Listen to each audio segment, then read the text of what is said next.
Hello friends, வணக்கம். இன்றைக்கி evening snacks recipe தான் பார்க்க போகிறோம். மினி போண்டாங்க. டேஸ்ட் வைஸ் ரொம்ப நல்லாயிருக்கும், ரொம்ப ஹெல்த் உடம்புக்கு.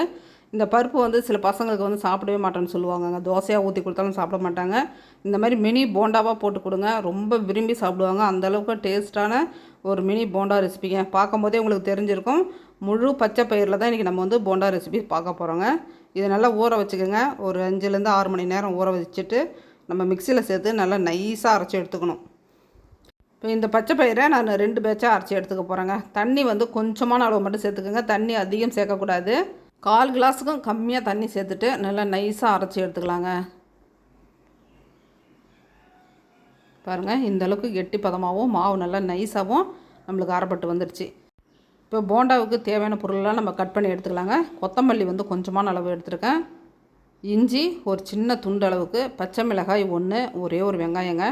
நம்ம எவ்வளோ பொருள் சேர்க்குறோமோ அதுக்கு தகுந்த அளவுக்கு வெங்காயம், பச்சை மிளகாயெல்லாம் நம்ம சேர்த்துக்கணும். நான் 100 கிராம் அளவுக்கு தான் பச்சை பருப்பு எடுத்திருக்கேன். அதுக்கு ஒரு வெங்காயம், ஒரு பச்சை மிளகாய், இஞ்சி ஒரு துண்டு, கொத்தமல்லி இதை மட்டும் சேர்த்து சாப்பரில் நல்லா பொடி பண்ணி எடுத்துக்கிறேங்க.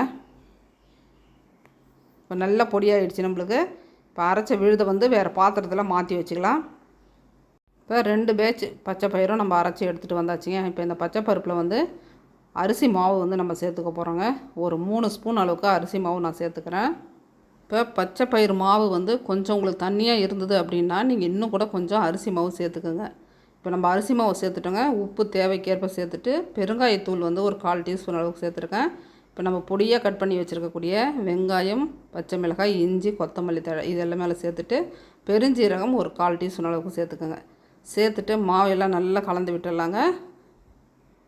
நல்லா கலந்து விட்டுட்டு நம்ம ஸ்டவ் ஆன் பண்ணிவிட்டு வானலை வச்சு ஆயில் சேர்த்துருக்கோம். ஆயில் நல்லா ஹீட் ஆகட்டுங்க.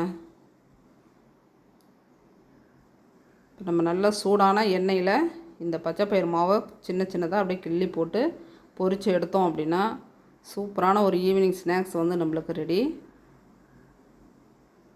இப்போ பச்சை பயிரில் தோசை ஊற்றி கொடுத்தா சில பசங்க சாப்பிட மாட்டாங்க, வேண்டாம் பிடிக்கலன்னுவாங்க. இந்த மாதிரி நீங்கள் ஆயிலில் சின்ன சின்னதாக போண்டா மாதிரி போட்டு கொடுத்தீங்க அப்படின்னா சூப்பராக இருக்கும்.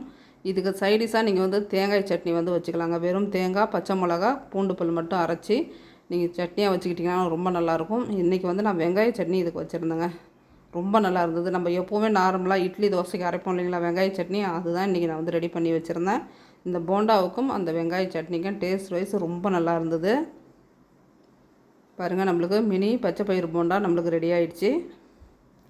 ஆயிலில் பொரிக்கிறது வேண்டாம் அப்படின்னு நினைக்கக்கூடிய நண்பர்களாக இருந்தீங்க அப்படின்னா குழிப்பணியார கல் இருக்குது இல்லைங்களா, அதில் கூட நீங்கள் மாவை குழிப்பணியார கல்லில் ஊற்றி லைட்டான எண்ணெய் ஊற்றி நீங்கள் திருப்பி போட்டு சாப்பிட்டிங்கனாலும் ரொம்ப நல்லாயிருக்கும்.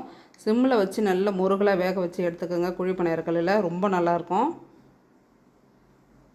பாருங்கள், மேலே நல்லா முருகலாகவும் உள்ளே நல்லா சாஃப்டாகவும் பச்சை பயிரில் மினி போண்டா நம்மளுக்கு ரெடி ஆகிடுச்சிங்க. ரொம்ப நல்லா இருந்தது. கண்டிப்பாக வீட்டில் நீங்கள் ட்ரை பண்ணி பாருங்கள். ஒன்ஸ் ரொம்ப பிடிக்கும். நீங்கள் அடிக்கடி செய்து சாப்பிடுவீங்க. டீயோட ஈவினிங் டைமில் செய்து வச்சு சாப்பிட்டீங்க அப்படின்னா சூப்பரான ஒரு நொறுக்கு தீனினே சொல்லலாம். ரொம்ப நல்லா இருந்ததுங்க. எனக்கு பிடித்த ஹெல்த்தியான மினி போண்டா, பச்சை பயிரில் மினி போண்டா இன்றைக்கி நம்ம பார்த்துட்டோம். நீங்களும் ட்ரை பண்ணி பார்த்துட்டு எப்படி வந்ததுன்றதை நம்ம கமெண்ட் பாக்ஸில் சொல்லுங்கள். நம்ம சேனலில் பிடிச்சிருந்தது அப்படின்னா லைக் பண்ணிவிட்டு சப்ஸ்கிரைப் பண்ணி வச்சுக்கோங்க. தேங்க்யூ.